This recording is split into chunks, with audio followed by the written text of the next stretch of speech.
There we go. I know some people want us to make sure we record and make available on our YouTube channel coming up soon. So stay tuned for that. But welcome everyone to the Northwest Women's Leadership Academy Lunch and Learn, Amplifying Your Strengths. And we are happy to have Sabrina Combs joining us. And I will give you a quick introduction and tell you a little bit about Sabrina. She is the city administrator for the city of Oak Harbor. She has a bachelor's degree in business management and master's in strategic communications and is currently enrolled at Syracuse University in their executive MPA program. And of course, she is an alumnus of the Northwest Women's Leadership Academy. After completing the program, she jumped right into serving as a mentor to our cohort group the very next year. Sabrina is comfortable in political circles because she is also the daughter of State Senator John Lovick and served as his campaign manager for almost 10 years. Over the years, she spends her free time volunteering with youth to provide mentorship through local church programs. She worked in corporate leadership roles before working in municipal government and still prefers working at a city to working in the corporate world. So thank you, Sabrina, for joining us today.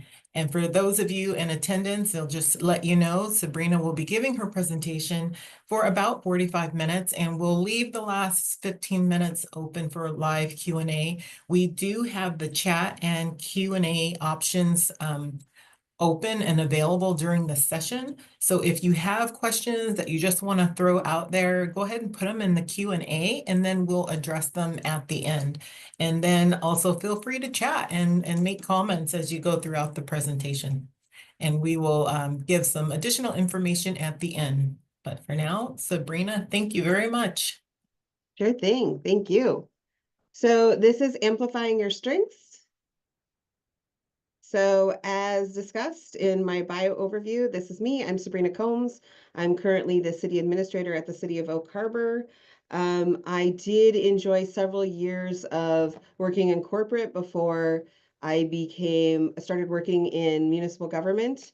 I really enjoyed government perspective when I started working on political campaigns and saw the opportunities to serve community and not just serve a bottom line, a dollar amount for a board of directors.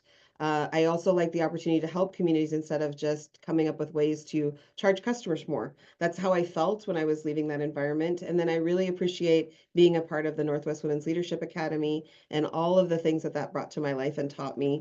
I've really appreciated the networking and the connections that have come from that. So here's how my story works. Mayor Wright was sworn into office on January 2nd of 2024. He is our new mayor. Former Mayor Bob Severns decided not to run, and so Mayor Wright was elected after he ran against one of the council members at the time. The timeline for me becoming city administrator was simply that, there was an election process. In November, the mayor-elect was invited by the current city administrator and mayor at the time to start attending meetings and coming into our environment and seeing the different things we were doing. Of course, as somebody running for that office, he had already been attending council meetings and other public events.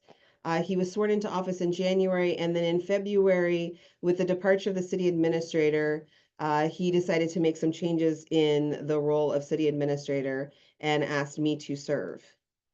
So one of the things that I've learned from this process is you never know who's watching you. I'm not trying to say that in a stalker sense, but as a woman of color, I've always had the experience where young people were watching to see themselves reflected in a political leader or in somebody out in the community. And for the first time, this was an opportunity where I saw somebody was seeing me from a different perspective. They were seeing how the department worked, seeing how our city worked, and in doing so, they started watching the way that I worked and the way that I pursued certain things and how I worked with our staff. So that gave them, you never know who's watching you. You don't know who in leadership and council. And, it's always putting our best foot forward. But it was interesting to realize that somebody was seeing all the work that I was doing from a different perspective. So the ask came, the mayor had asked me to come into his office. I thought we were going to talk about a project or something recent that had happened with something that we had out in the community. And instead, what he did was ask me to actually serve as his city administrator. And that process was a bit interesting because I wasn't expecting it. However, I really appreciate the work that Northwest Women's Leadership provided because I was able to say yes. I didn't hear my doubts. Instead, I focused on this is what I've been working towards, and I want to say yes to this opportunity. So don't let the fear stop you. When the question was asked, it was easy, like I said, to pay attention to the reasons why not to do something. What I focused on instead is that I really wanted to serve this community. One of the challenges, though, that I needed to remember is when I worked in Bothell for the city of Bothell for several years, I had built relationships with the community. I had built relationships with the team. I was very trusted for what I was saying and what I was doing. So I really appreciated this quote from the show The Diplomat with Carrie Russell, because what she talks about is, why I didn't want this job. I spent a decade building a reputation in a community such that when I say something, people listen to me. And when I came to Oak Harbor, it was a little bit of a different story. I didn't have that wonderful experience where I came into a city, I built relationships, I got to do those things. My first day at Oak Harbor, the city administrator greeted me in the lobby and said, hey, we need to go meet with the mayor because we need to shut down the city for COVID. It was March of 2020. We needed to take those actions in our city based on the directions that were coming down from health. The problem was is that didn't give me an opportunity to start connecting with other community organizations and partners. And in fact, we couldn't even have those meetings for several months and years because of the regulations that were put in place for COVID. So what I realized though is that shouldn't stop me from taking on this role. In fact, it gave me an opportunity to restart in a different way, the way that I wanted to, by getting out and engaging with people and getting involved with the community in this new role as a city administrator, where I could start over and have that access to our community partners and groups and individuals in our community that are working on things. So again, I didn't let the doubt stop me. I ignored the doubt. I believed in what I could do, my skill set, and focused in on that and learned to trust myself and trust what I could do in this role. But of course, there were naysayers. I would open up the paper and find articles like this, where individuals were trying to define me in my role, how I was doing that job. And I really just had to focus in again on not letting those voices be heard the loudest. And so what I thought about was, when we took this to council, it was a 4-3 council approval. And one of the things that I really appreciated Mayor Wright for is I was sitting in his office and he said, remember, we just have to count to 4. And as silly as it sounded, as somebody who'd been working in government for a long time, sometimes we focus on getting a unanimous vote, and you don't need a unanimous vote. And so one of the things that I took away from this process was the core memory that I've had this last year was when we finished that council meeting and I walked to the back of the office where our executive office team is, and I walked to the city clerk and the executive services coordinator, and we were standing there and we got in a circle and we cheered and jumped up and down like a silly scene in a movie, but it was really a great moment of owning I had achieved this and I enjoyed the ride in the moment in getting through that process. So part of the process though was sitting in that council room and hearing the feedback from my council members about their thoughts on the person who should be in this role, what they should look like, what their experience should be, what their knowledge should be, how I wasn't quite meeting some of their markers. But what I had to take away from that is also take just real satisfaction and pride in some of the comments that came out of it that were positive. I had council members speaking in defense of we didn't have this process. We weren't asking for these thresholds or processes when we selected the police chief. The police chief himself got up and said, I work with this person for the last several years, and they are very good at what they do. They're very focused on our community. And hearing those comments is what I took value in, not focusing on any of the negative statements that were being made. The negative was important to be aware of, but it wasn't the focus I needed to have in taking on this position. So then I just own it. I know Stephanie and Julie, as part of the Northwest Women's Leadership, if you've been to their events and their activities, they will talk about getting stuff done. Yes, I'm saying it the nice way. Or GSD. For me, it's hashtag own it. Staff hears me say it all the time. In fact, to the point where leaders will say it, oh, we need to own this. The goal for me is about really owning the message, owning the narrative, owning who you are, taking that information to heart, but also just getting the correct information out there and owning it. So when one of the council members focused on the fact that I didn't have a degree level they thought I should, I didn't take into factor all of their perception on that. What I instead did was evaluate it. And when the mayor said, hey, do you want to do the Whidbey Island Leadership Program? I said, actually, what I'm thinking is I should focus on pursuing my master's degree, my MPA, so that I can address a concern that came up from council. So what I'm doing is taking that on, but I'm doing it in my own timeline. I'm not focusing on other people's perception of that. So I enrolled at Syracuse University. I'm loving the MPA program, and I'm actually accepting that that was a really good opportunity for me. But I'm doing it with the city's tuition reimbursement program. So it's also highlighting for staff the benefits of some of those programs that we have. So as part of this, I have to remind myself that I know myself.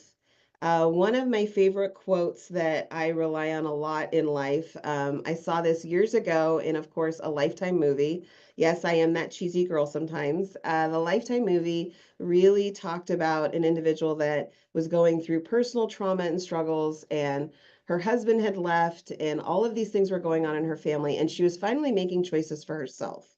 And one of the things she says in this is she says, the only person that you ever have to spend your entire life with is yourself. You better like the person you are and who you want to become. And I really took that to heart. It's been a personal motto for several years now that when I look in the mirror every day, is this the person that I wanted to be? Is this the person that I want to value and become? The other thing is that years ago in a leadership program I was in, one of the women speaking, she's a woman who worked for Goldman Sachs and some of the big investment firms. And one of the things that she said that I took to heart was she was very ethical. She made the right choices. So she would leave certain investment firms in New York City because they weren't meeting her ethical views. And one day she went out with her teenage son to dinner, and she passed another individual from one of those firms. And her son went to the table and she talked to the person for a few minutes to be cordial and then went to sit down. And her son said, Mom, how can you talk to that person? He's a crook. He stole money from people. They were good, hardworking people, and he took their living. And she said, I literally paused for a second because I thought, oh goodness, I worked at these firms. Son, what do you think of me? And he said, Mom, you're a good guy. I've Googled you. I've seen who you are. And she really took it to heart and she said, if you ever question the work that you're doing and how you're being perceived, Google yourself. See what other people are saying about you. See what people appreciate about you and know that value in the work that you're doing and what you're doing out in the community. And so I really took that to heart as a way that I could focus in and knowing myself and knowing the value in the work that I'm doing. So as part of that, you have to know your skills. These are a couple of things that I think about when I think of me. If I'm supposed to chart things down about what I believe about the work that I do, I am a good leader. I love leading people. I love that environment. I don't like to micromanage, but I love leading, finding people's passion, helping them use that passion in their work every day and incorporating that. We do have the hard work that we have to do, but sometimes there's that project or that element that engages people in their passion so they can be excited about the work they're doing. I love communication. I mean, you can't tell, but yes. I love being a good communicator. I love talking through the issues. I love having the conversations with staff and the public. I really enjoy that part of the job. I'm also very energetic. I'm not saying every day I come in excited and don't need a cup of coffee, but I'm very energetic and excited about the work that we do.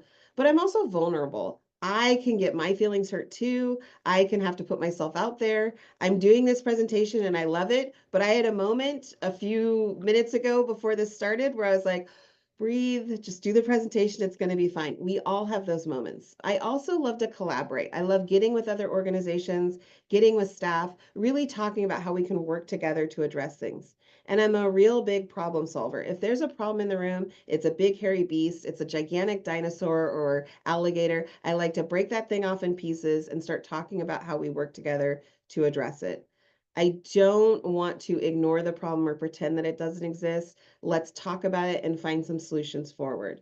I'm also very passionate about our work. I love communities. I love the people that I work with. I love our staff. I really enjoy seeing and creating a great positive environment and culture for our staff.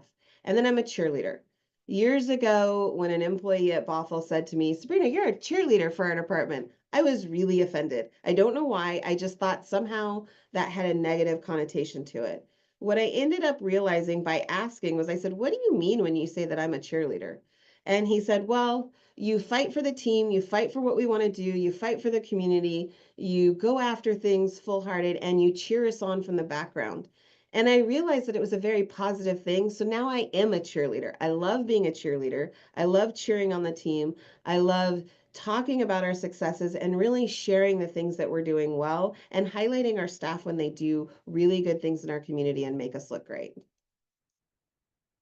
So then the other thing that I'm good at is building and trusting my team. I have a fantastic executive office team. That team includes, of course, the mayor, but really the team that I work with is our city clerk, our executive services coordinator, and recently this year we have a new communications officer. And this team is fantastic. We have fun together. This is us at Halloween. We did reverse trick or treating for our staff, where we took items around to staff and dropped off candy in costumes. But really, the thing that I love about them is we have an environment of authentic leadership. We are not afraid to tell ourselves when things are going badly. We're not afraid to talk about things that are good. We're not afraid to have an open and honest conversation. If I present badly, they let me know. We also share our vulnerabilities so that we can be better.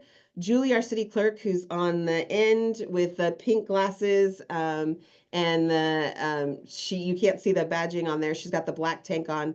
She did a really good thing. I went up to her before one of the council meetings and I said, I hate it when I realize that I'm chewing gum in a council meeting. I take the gum to have fresh breath to go meet people, but then I'm sitting there chomping on gum unintentionally. And so going forward, Julie will look at me sometimes in a council meeting and be like, take out your gum. And again, that's about trusting each other and creating that environment. So I really appreciate those little things that we do to make our team better. Then I like to lead my way. And when I say lead your way, what I'm talking about is, again, focus on the things that you're good at. I'm great at building community partnerships and working with the team. And so one of the things around that is that I go out in the community with the mayor. Of course, I know when to step back because he is a strong mayor and he needs to be the person at the front. But we do things as a team. We do things with the communication officer. We also get out with the community. We do high fives at school where we go in and high five all the students as they come in. We are out at our annual music fest and we serve at one of the event activities so that the community can see us and talk to us. And out of that comes some really great conversations. We also participate in staff events so that we're out with the staff, talking to them and hanging out with them and having fun. This year we launched This is Oak Harbor, and the program there is about highlighting what it means to be a part of the Oak Harbor community. And we started using some shirts for our staff to outline that they are staff, that this is what our community is about. And the really great thing about this is we launched it in a very soft way by highlighting different things we were doing on social. And now we have community members saying, I want that shirt. I'm Oak Harbor. So we're creating some that say local. And it's really an engagement activity, but this is leading my way. I like to be connected to the community and use that as a way that I can engage with and learn from them. And the ways that I learn from them is to listen. Uh, you have to talk to everyone. That sounds crazy and like a bit much, but in honesty, it's the best way to learn. When I first came in as the interim, I started meeting with mid-level managers. I was already meeting with directors. I also started meeting more with council directly, and I started talking to community members. Again, giving my staff permission to help in how we get to a better place as a community. Our communications officer would come up to me and be like, we're going to this event tonight. And I'd be like, what is it on my calendar? What are we doing? What she do though is take me out in engagement. She came as the former executive director of the Chamber of Commerce. And so she had all these really great connections to other leaders in our community. And as a community, we have a lot of strong female leaders. And so it gave me an opportunity going to these events with her to engage with them, learn what they're looking for, and understand. But what Northwest Women's Leadership taught me was also that I need to speak less and listen more, and also actively listen. So when I'm having these conversations, I will not talk as much, but also ask questions to make sure that I'm understanding it. And this is a skill set that I also learned when I was at City of Bothell and we were doing emergency management training. Sometimes it's just a simple step of repeating back what the person has said in a way that's saying, I heard you, I understand you, I just want to make sure I'm understanding that. So if the person says something about community and this and that, I'll say, so what you want is the city to focus more on some of these community events. And that allows that engagement, and it also confirms that I've heard their request correctly. One of the things though that I found in this is that it's very interesting that when I started taking grad school classes again, I found myself not speaking as much. And I had to remind myself in that environment, I need to speak more.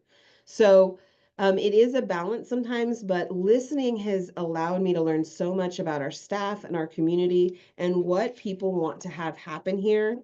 I also find that it's allowing us to really change our culture as a community and a staff. More people come into my office than I anticipated, but what they're telling me about and what they're talking about are the things that make Oak Harbor a better place to live and work. And so I really appreciate that because it's part of the process. So when I take this feedback, I really try to take it to heart. I don't try to focus on the negative parts of it. I try to see where there's an opportunity in that.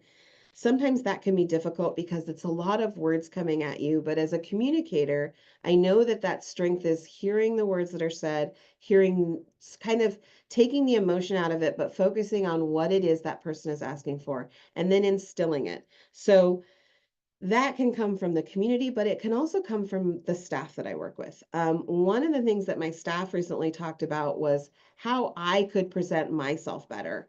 And I don't mind getting ready or looking good for a presentation or an event.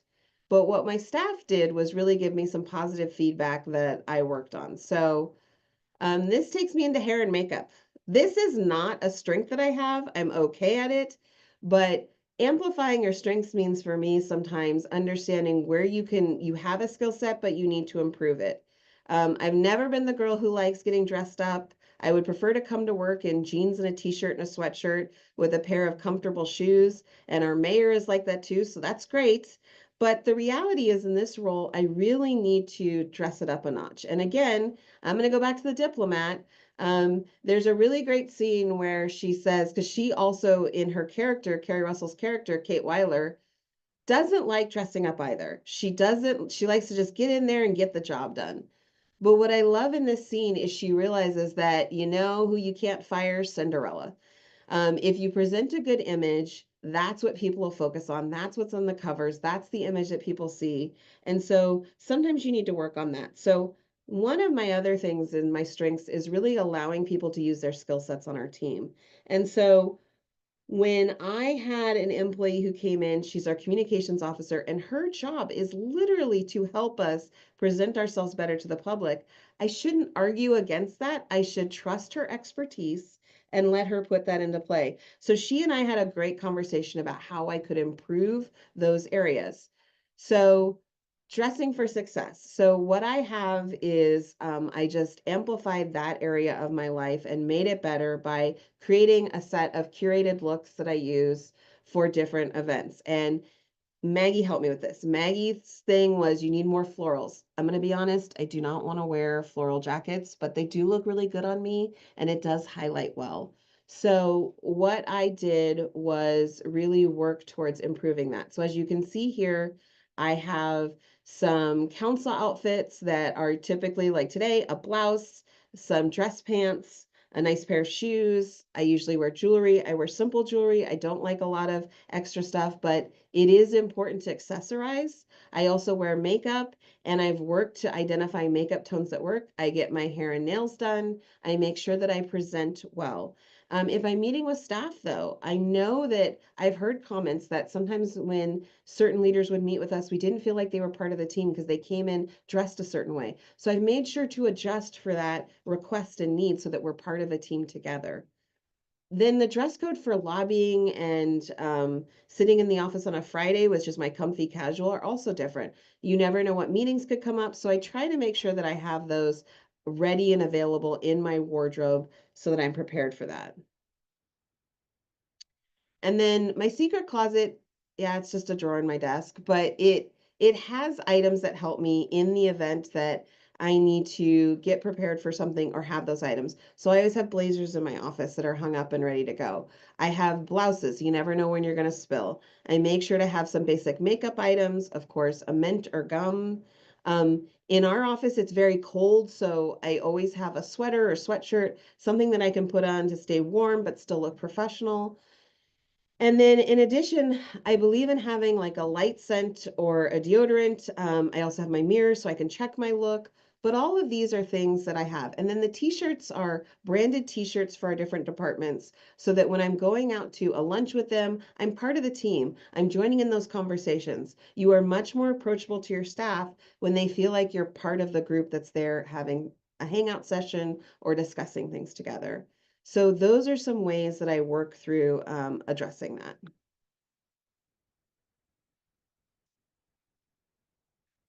Then my other thing that I like to focus on is taking care of myself. This is something that I've really had to work on becoming a city administrator. Um, Speaking up. Uh, you're in this role for a reason. Speak up, speak on behalf of your staff, help people learn. Holding those thoughts in sometimes doesn't help you. It can actually wear on your emotional state. So you need to have those conversations. The other piece is having balance. We have a staff person, our executive services coordinator, Mikhail, is what we call our work life ambassador. She has been given permission to go onto the calendar and say, look, you have that Friday off. You're out of here. You need to take a break. The other thing, though, is sometimes to walk away. Sometimes we need to take that personal break and have that balance. And it's something that I've really had to work on, but I'm getting much better at. To the point where that's rolling off into our culture. As leaders, when we're taking those breaks and incorporating that, we see that in our staff. This last year, we had more staff taking vacations and their breaks that they were supposed to do than before because they actually saw a requirement and a goal of us doing that more, of taking care of ourselves. You come back refreshed, you come back better to work, and you come back with new ideas because you've had an opportunity to break away.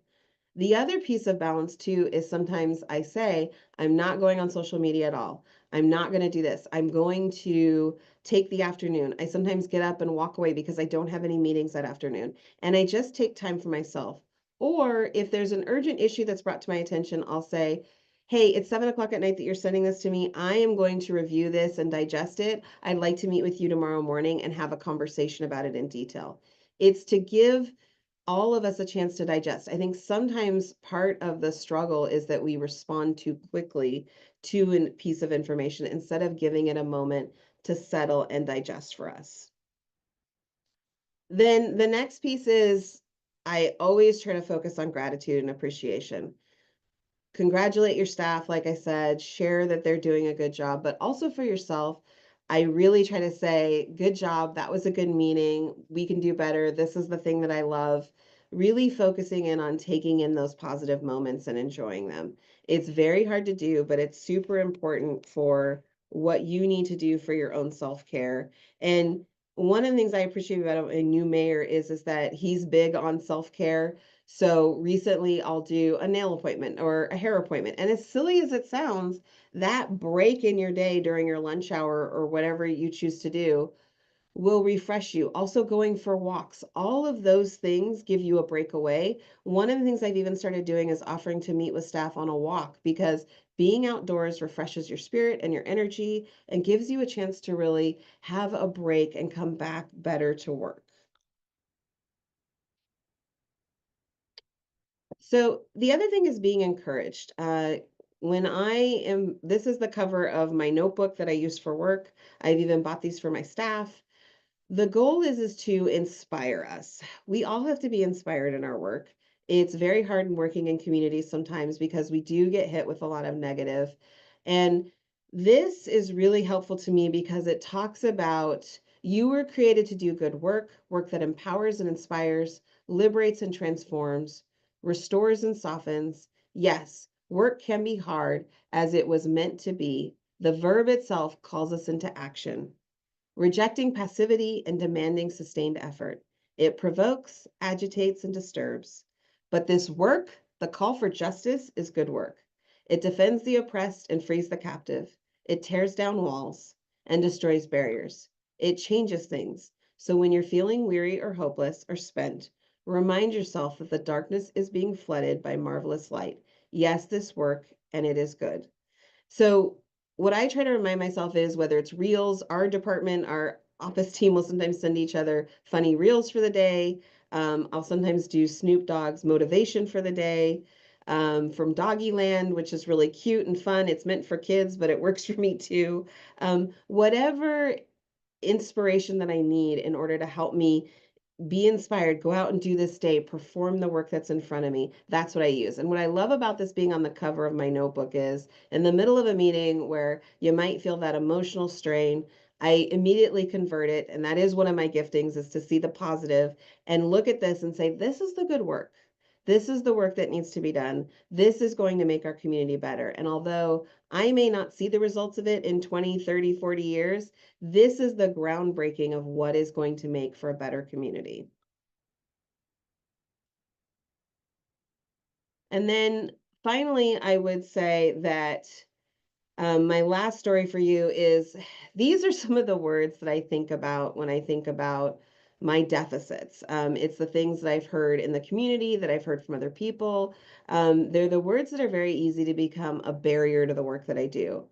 But when I was a little girl, my dad was helping female candidates get into the Washington State Patrol. It was at a time when not many women were serving in law enforcement in the early 80s, and it was very challenging for them to get through the process. The physical fitness tests were difficult. They really struggled to be a part of it. And so one of the things that I would watch is these women would come over on Saturdays and they'd work through the testing materials, they'd do some physical fitness tests, and one of the women was scoring really high on the application portion and the testing, but what she wasn't able to do was the physical fitness. And you had to at the time get over an 8-foot wall. It was just part of the requirements. And she kept talking to my dad about it. And so one day my dad went out in the backyard, grabbed a bunch of wood with my brother, and they built an 8-foot wall with some wood and nails. And she came in the next week to practice, and my dad said, okay, first we're going to work on this physical thing. Let's go out and you're going to get over the wall. And she said, I can't do it. Why are you making me do this? And so in that conversation, there was the first attempt, the second attempt, she kept running up to the wall, not making it over, not making it over. The third attempt, she just was exasperated. She said, I'm not doing this anymore. Please, I can't do this. And my dad looked at her and he said, so you're going to let wood and nails stop you from your dream. So all it took to end your career before it even started was wood and nails. And I sat there on my back porch watching this interaction. And this woman was so frustrated with herself, with what was going on, with the fact that she couldn't do it. And my dad said, try again. And so she ran the next time, kind of got up a little bit of the strength the next time. And by the third time, she made it over. And they were cheering and jumping up and down and super excited because she had achieved this goal. And in that moment, what I learned as a young woman watching this was she didn't let that stop her. She just needed the motivation. But more importantly, the lesson I took away from it was what my dad said next, which was, don't let anything stop you. Keep going. Whether you have to go through, around, or over, get around that obstacle and pursue your goal. So when I think about my strengths and what I have, if there's a deficit, I can address it. Or maybe I need to figure out a way around it. But I can always be a better person or a better leader in the work that I do, because that wall is just other people's impressions. I know who I am and I know what I bring to the city. And with that, I'm going to turn it back over to Prince.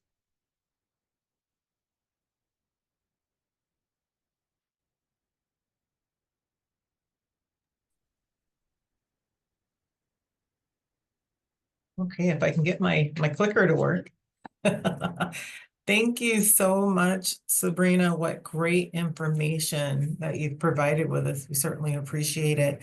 We have some time. We're going to open up for Q&A if anybody has anything. There are a couple in the Q&A section. Let's see. So one is from Tila. What are ways to appreciate staff besides just saying thank you? Like the other ways to show appreciation or other ways to express gratitude? So for me, there's a couple of things that we're doing here. One, I try to be very personable in my approach. I will sometimes go to that department and be like, hey, I really love this. After a council presentation, I'll highlight things that they did really well, that I appreciate, things I learned. The other thing I do are thank you notes. We currently have regular thank you notes that just have the city's logo on them. We also get fun thank you notes to do that. But the other thing I sometimes do is we are building This is Oak Harbor thank you notes to highlight the fact that this is really talking about who we are as a city and our culture. And then the last thing I will say that I do is also for Christmas this year, the mayor and I, the mayor wrote a really nice holiday letter to our staff that wasn't specific to any cultural reference, but was just a thank you for all your work. And then he and I went around with our This is our Oak Harbor shirts, and I had little candy sets made that had the This is Oak Harbor sticker on them, and we handed them out to staff personally. And staff really appreciated that. So they got shirts as part of this new campaign, but what we really loved in this is that they got their shirt, this candy, and this wonderful card, and it was very personal because it was us coming around. So really engaging with staff on a regular basis, I think, is another way. And then having an open door policy and being open to those conversations is another way of showing staff, because as part of those conversations, I'll say, thank you for sharing that. Thank you for taking the time to come tell me about this. Mhm. And one other question, what should staff do when they are not getting support from leadership for growth opportunities? So for me, I believe, as I talked about, is really talking about it. Talk to your leaders. If you're not hearing it from your leaders, I'm hoping that you can go talk to your city administrators or your HR director. I really recently, one of the changes that we've made in Oak Harbor is really promoting from within. And as a leader, I think that's sometimes us asking the question. I had a conversation with one of my directors where he was working on a reorganization, and he said, well, I'm going to promote this person potentially and this and this. And I said, what about that person? And it happened to be a female. What about that person? And they said, oh, I hadn't really, and I don't think they want to. And I said, but have you had the conversation? Have we talked to that person and seen what their goals are? And I think that's another piece of it, is we really need to talk to staff about what their goals and objectives are, what they're interested in. And that allows more of an engagement to learn how we can promote from within and what people are looking for. The other thing is I attend labor management meetings. And in that, sometimes I hear about ideas for the way we should transition or adapt positions to meet the needs of what our staff is working in. So we had recently somebody brought up making a change that would just adjust their hours so that they could be more flexible with another department. And so that's another way of doing that. Good. I love how you said, what about this person? Because maybe they haven't been as good at vocalizing what some of their goals are. Right. All right. Does anybody else have questions? I was just going to ask you, Sabrina, if you had any recommendations for like books for professional development or any other resources that you could recommend. So I think the one thing for me that I've really started focusing in more with my graduate program is taking some of those personality tests with your team. Um, Again, it goes back to talking about things, being vulnerable. I really, whether it's an article that pops into my feed or something else, I really appreciate the opportunity to see different styles that people have and how we can, put those together. My style may not be your style, but that's something that helps. And so the books that I look at is like my favorite one in the last couple of years was Girl Go Wash Your Face. And it was because it inspired me in the fact that one of her stories was about how she was running on the treadmill at midnight after going out with girlfriends. And somebody asked her, well, why are you running at midnight? Just do it the next day, skip it. And she said, if you had a friend who constantly canceled on dates with you, would you still be friends with them? So why am I canceling on dates with myself? So I always think of that when I'm doing school or reading something that those types of insightful guides remind us of how to empower ourselves. So I look more for books like Girl, Go Wash Your Face or Say Yes, things that inspire me. But a lot of it is online articles, and it sounds really silly, but sometimes I get inspired by like Simon, I think you say his name, Sinek, and some of his empowering things that he talks about for leaders. Yeah, I like him too. He always is a good resource. Does Oak Harbor do any mentoring or job shadowing for staff? We do not currently have that. It is something that we've been talking about. I will say that when I was in my other role in the mayor's office, one of the things that I did was start meeting with some of our up and coming leaders and take them out for lunch and just have an honest conversation about what they're dealing with in their department, and what's been going on. And it was a really great way to engage and learn and also support each other. I think the other thing though is that when female leaders come into my office and we're talking about a subject, they know I don't mind spending an extra 5, 10, or 15 minutes talking about something that they're dealing with and how we can work together on it. So even though it's not like an official program, I feel like we have that sort of naturally building within the relationships we've created. Informal mentoring is still good. All right, Sabrina, how have you navigated being the only woman, only BIPOC? You know, one of the things I thought about from Northwest Women's Leadership when I first started going to the program was I went into a meeting where I realized sitting there for the first time that I was the only woman and there was only one other person of color in the room. And somebody started arguing with me about diversity. And I I took a step back, but what I appreciated was it led to, because I'm vulnerable and open to these conversations, it led to another staff person coming to me and saying, how could I have been a better ally to you in that moment?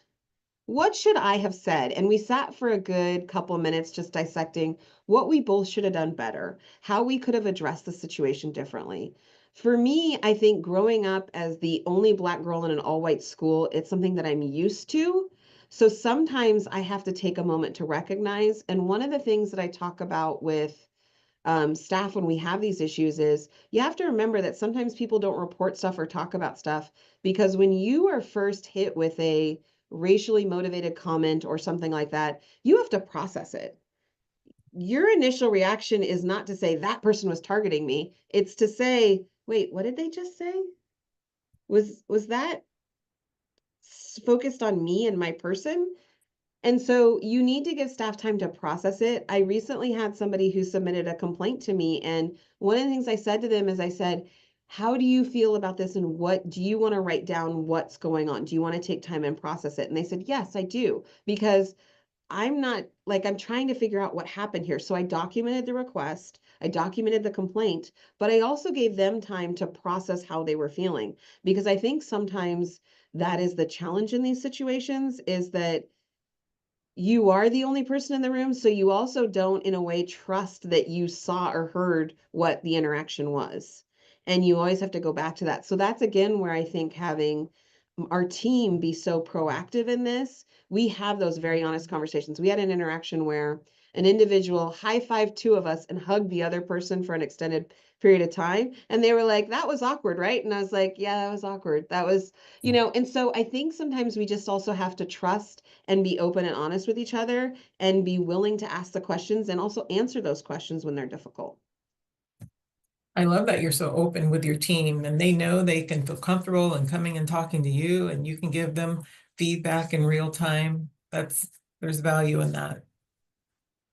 How did you decide to go to grad school to get your MPA and then land on Syracuse specifically? P.S. Loving the presentation. Thank you, Sabrina. um, so Syracuse is, and I'm going to be honest about this, I Googled tops online schools. One of my struggles, and this is not against any of the Huskies out there because I am a WSU grad, but one of my struggles with UW was the need to go to class. I'm in Oak Harbor. I can't get to a class. I'd have to take a day, possibly 2 days off of work to go to their program. I was really looking for an online program that had some independent learning as well as an opportunity to sit in a classroom. And with video services now, you can do that so well. I also really, as I started researching their program, liked some of their work both with local government, state, and federal. And so I like being in a classroom environment where people are from all over with different perspectives. So Syracuse offered that. Their program is also the executive MPA course is really focused on those individuals working in that environment. So for instance, my last semester, I had a gentleman who was in class at 3 a.m. in Kosovo. I had people who were on military deployments. We all come from a different background. I had somebody from the Attorney General's office here in Washington State, but it was really nice because you're getting a wider perspective to some of the issues that are discussed, but it's also very applicable. One of my favorite things from that was there were a lot of when you're changing culture, some of you may be aware that leads to a lot of different feelings from staff. And what ended up happening is the managerial leadership class had so much great applicable information that there were days that I was like, oh, this is exactly what we're dealing with. Oh my gosh, this is exactly what I needed to understand. So I think that's a really nice thing about their program. It is in New York, but I think nowadays there's so many great programs. I've heard from staff who are taking MPA programs that, Villanueva, I believe it is, and some others that are really, really strong programs. So I think it's just finding a program that fits your needs. Mhm, mhm. And definitely it's much needed. I've heard having an online option, you can kind of Yes. study without having the commute, like you said. Yeah, classes are an hour a week, if an hour and a half a week, and you can schedule them around your council sessions too, which is nice. Oh, that is nice. One more question. What have you changed your mind on? So many things. I'm sure my staff can think of something I've really changed my mind on that I haven't. Um, Work-life balance is probably the biggest thing that I've really had to work on that I've had to change my mind on. Whether it's my upbringing as a girl who was told, for years by my father that I don't care what the Johnson kids are doing, you need to be better. Um, there's a really great line about, being an African American individual and always have to do more. And I think for me, I've realized that I am enough. I've changed my mind on the fact that I trust that I am enough to serve in this capacity, that I am a good leader, and that work life, I don't need to be on call 24 hours a day. There is a balance to that. There are people you can delegate to and trust, and you can trust in them to contact you. I had a conversation with another um, city administrator recently, and they said, well, you can't go on vacation because if you're on vacation, and I said, we all need a vacation. I have staff who will call me and say, this is the top item that you need to be aware of for today. You can ignore the other emails. This is being handled. Um, but I think we sometimes need to, really do that. And that has been probably the hardest thing that I've changed my mind on. Um, Also the fact that you have to have a certain set of skills and years of knowledge to be a city administrator.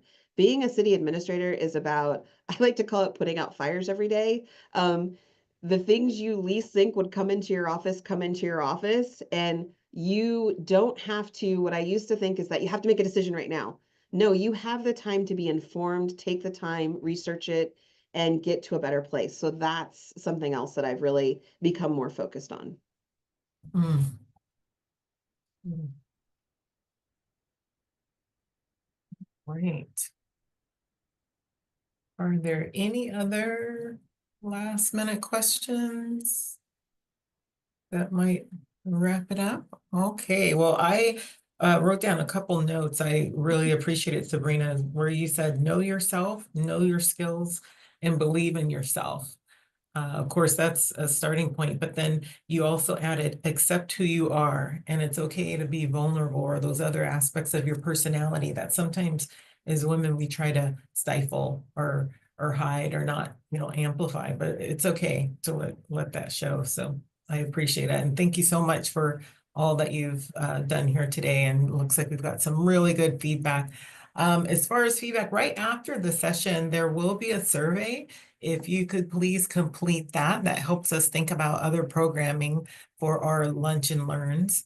And we have some really good ones coming up. We have one coming up on, what is it, project management. We're going to have a review of the UW capstone project that we last year had done the big survey for. Stephanie is going to give us a report back on that and the progress that women are making in local government. A few other ones that we will go ahead and send out specifically on LinkedIn, but we'll also send that out by email as well. Sabrina is going to make her presentation, her slide deck available by PDF, so we'll be sure to include that in the email as well. So with that, we thank you all very much for joining us, and we hope to see you again next month or so on the next Lunch and Learn. Thank you, everybody. Have a good afternoon.